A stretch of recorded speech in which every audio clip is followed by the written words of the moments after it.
What is the future of the Palestinian people, their home, which is Gaza, into literally a pile of rubble? Well, by that standard, then the Jewish people ought to be the most radicalized on earth, because it was October the 7th in which Hamas, Palestinian elected people, came across the border.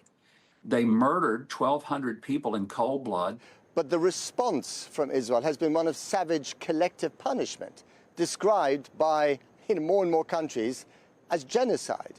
So what is the end game? Everyone wants to know. Okay, it's been 2 years. The war has been going on since October 7, 2023. Our president, Mr. Trump, said so many times, let's finish the job. What is the end game? Well, let's listen to Mr. Mike Huckabee, the U.S. ambassador to Israel, as he shares with us his insights to where we are at now and where we want to be. Let's watch it together and we'll discuss it afterwards. Kindly subscribe to our channel so a little bit of light will push away a lot of darkness. Well, I don't think it's something that we have to sell. It's simply a matter that the president's priority right now is making sure that all the hostages get out, that the war in Gaza ends, and that there's some stabilization that's brought to this area. He doesn't really want to see anything that could disrupt that. Because if Israel were to annex the West Bank, then that would be the end of the Abraham Accords, wouldn't it? It certainly wouldn't be helpful to it if it happened all at once. But even Israel's decision that I have heard has never been to take all of Judea and Samaria. Why do you call it Judea and Samaria? Well, it's a historic name. To me, West Bank is a nebulous term, that it doesn't really depict what we're talking about geographically. It's a very modern term. It's not something that has historic roots and values. But I guess what I'm trying to get at is using the Old Testament as a guide to current geopolitics is not very helpful. I think it's very helpful because it gives it context historically. What is the future of the Palestinian people in your book? If they wanted to be peaceful coexistence with the Jewish people, I think that's very possible. But they got to change the curriculum of their textbooks that currently incite violence. The culture needs to change. But you're not helping the culture if you turn their home, which is Gaza, into literally a pile of rubble. Well, by that standard, then the Jewish people ought to be the most radicalized on earth, because it was October the 7th in which Hamas, Palestinian elected people, came across the border. They murdered 1,200 people in cold blood. But the response from Israel has been one of savage collective punishment, described by more and more countries as genocide. You don't say it's genocide, and obviously Yeah. Prime Minister Netanyahu thinks it isn't. But there are plenty of other people, including legal bodies that reside in the building behind me, which I know you don't have a lot of respect for, but still it does represent a large part of the international community who do believe it is genocide. There's no genocide for the simple reason that if it were genocide, Israel could have accomplished that in about 2.5 hours. What they don't get credit for is that when they are going into targets, they announce what those targets are going to be.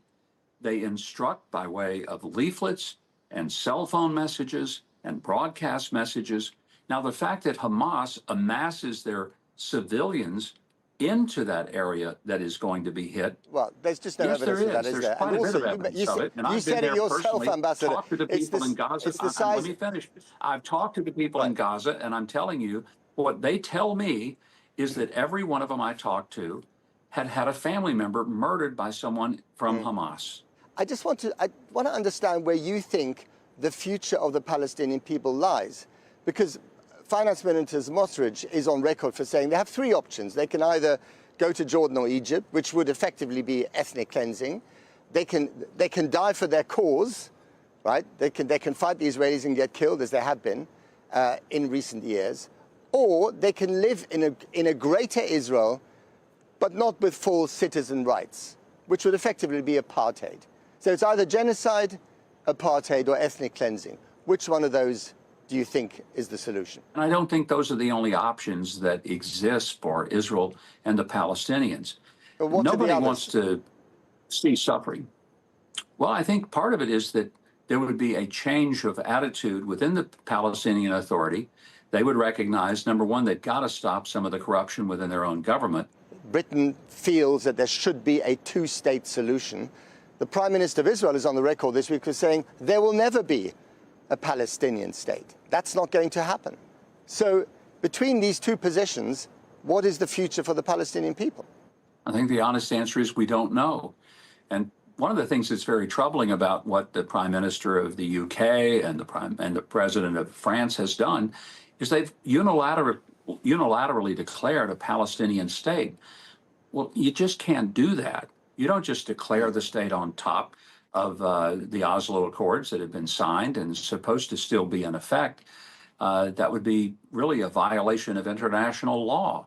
The level of bombardment in the Gaza Strip and settlements, or settlers rather, attacking Palestinian communities in the West Bank makes one believe that they are trying to render any future Palestinian state unviable. Now, with those things happening, do you say to the Israeli government, stop it, or do you give them the green light? I think you say to everyone, stop it, if what you're asking to stop is violence. So whether it's a Palestinian coming across the Green Line and murdering people at a bus station, or whether it's an Israeli who goes into a Palestinian village and murders a Palestinian. Ambassador Huckabee, thank you very much. Thank you. Great to be with you. Stop it are the words that the world needs to say to Hamas. Stop it. Return the hostages, the live ones, and those who have sadly perished. And this war ends. Why is it so complicated? Why is it so difficult for the world to realize that the war ends the moment Hamas gives back the hostages, dead and alive, and the war ends? And rightfully so, our ambassador, Mr. Mike Huckabee, when he calls it Judea Samaria, that is exactly what it is.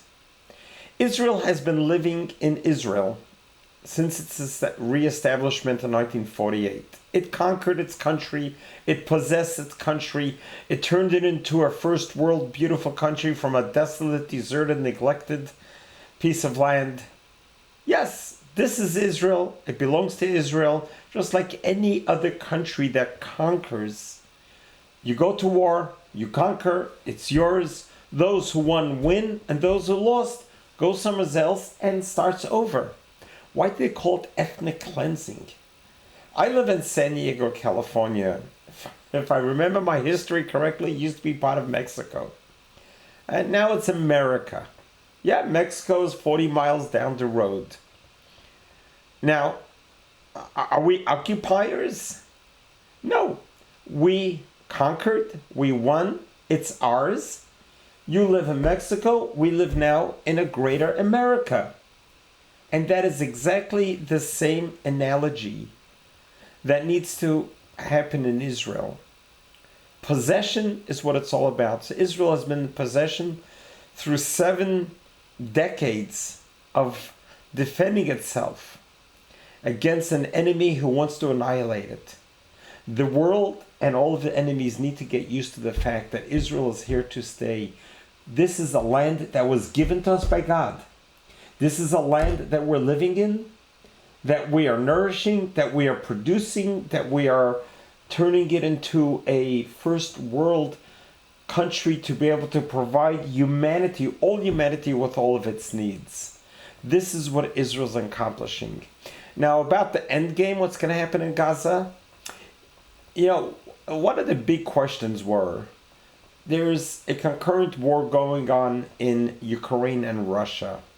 When the war broke out and Russia began invading and attacking Ukraine, most of the Ukrainians, a large number, talking about hundreds of thousands, left the Ukraine. They went to other countries and settled in until the war is over.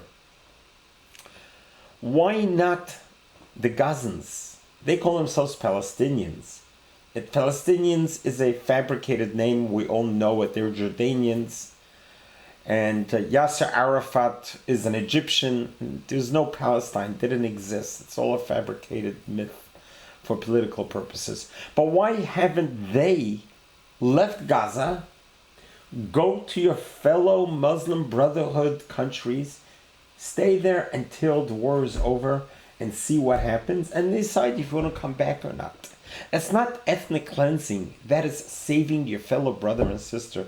If you really, really care about the Gazans that are there, you really care about their lives and their well-being and humanitarian crises, open up your borders, welcome them, take them. Voluntarily, no one is pushing them out, but let them run. Let them go to the safety they deserve, not to be in a battlefield. They should all just leave voluntarily if they want, unless they want to fight. Then let them fight and see the stronger wins, and the weaker loses. But during the last 2 years, any Gazan who tried to flee were killed by Hamas. They purposely used them as human shields. Look at the Egyptian border. They built a wall as big as the wall of China. Why don't they let Gazans, their fellow Muslims, brothers and sisters, come to Egypt? There's plenty of room in Egypt for them to get settled in, at least during the war. And then once the war is over and Gaza gets rehabilitated, rebuilt, and there's a democracy and they're willing to live as neighbors in peace, then they could come back. So I'm not sure why this isn't happening. Perhaps the plain and only reason is they're not interested in a two-state solution. They're interested in a one-state solution. And that is that Israel is no longer there.